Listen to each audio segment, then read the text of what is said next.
I want to share with you an interesting story that happened with Rav Yitzchok Zilbershtein. He said over a story of a person who lives in Ramat Gan. Ramat Gan is a city in Eretz Yisrael that's not known to be the most religious, Haredi, Orthodox city. There's a lot of very unaffiliated Jews who are not religious just yet in the city of Ramat Gan. But he said over a tremendous story. He said in one of the shuls, in one of the markets, one of the main blocks of Ramat Gan, where there are many, many, many stores, and one of the shuls over there, in between a few stores, a very small shul. One time, it was almost sunset, it was almost shkia, and they needed a tenth for minyan mincha, to daven mincha. So the gabbai of the shul says, you know what, let me try to grab a Jew. Let's see whoever's going to come here. I mean, most Jews here are not religious. It's going to be a little hard, but let me give it a try. He goes to the door, to the outside of the door of the shul, in the main street where everybody's walking around from store to store, shopping, whatever it is, doing their business. And he starts screaming, mincha, mincha, we need a minyan, we need a minyan. And every Jew passes by, another Jew just passes by, passes by, passes by. And the gabbai keeps on saying, we need a minyan, we need a tenth, a siri, we need one Jew to come answer, amen. There was one Jew jogging with his headphones, and he was wearing an undershirt.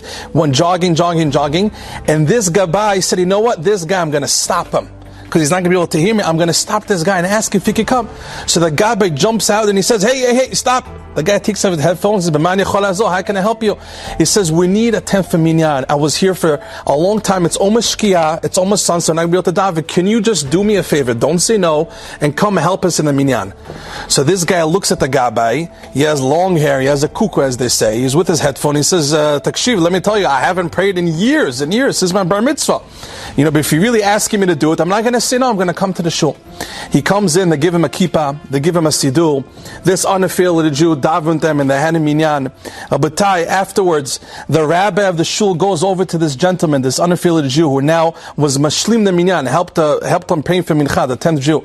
And he asks him, Shalom Aleichem, what's your name? He tells him his name. When he tells him his last name, when the rabbi hears this guy's last name, the rabbi was shocked. He asked him, are you related to Mr. So-and-so that passed away a couple of years ago? The guy says, yes, that's actually my grandfather. The rabbi was shocked. Your grandfather, he points to one of the chairs in the shul, sat right there. That was his spot in the shul. And he always told us that I have a grandchild that's very disconnected from Torah and mitzvot. But I know the Chachamim tell us that whenever you pray, prayer never goes to waste. Whenever you daven and you have conversation with Hashem, no tefillah doesn't get hurt. Hashem listens to every tefillah and Hashem cherishes it. The question is, when do you see it happening? When do you see the salvation? But no prayer goes to waste.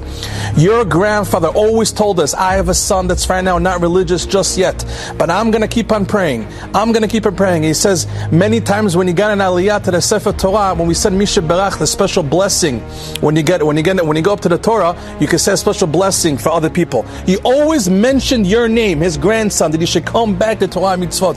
He never gave up.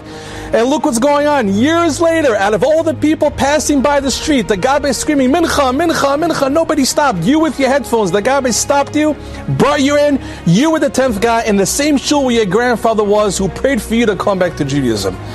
This grandson was so inspired that his grandfather did not stop praying for him to come back to Hashem. It made him feel warm and loved so much by his grandfather. He was so inspired at what happened, that happened. He said, I'm going to come from now on constantly to daven mincha. And one thing led to the next. Says Rav Yitzchok Zilbershtein, this person started learning Torah, and now he's a from Jew, and he specifically sits in the same seat as his grandfather sat in that same shul a couple of years ago. Rabbatai, from this story, it should give us tremendous chizuk. No prayer ever goes to waste. Always talk to HaKadosh Baruch Hu. Always talk to Hashem. Don't think any tefillah goes to waste.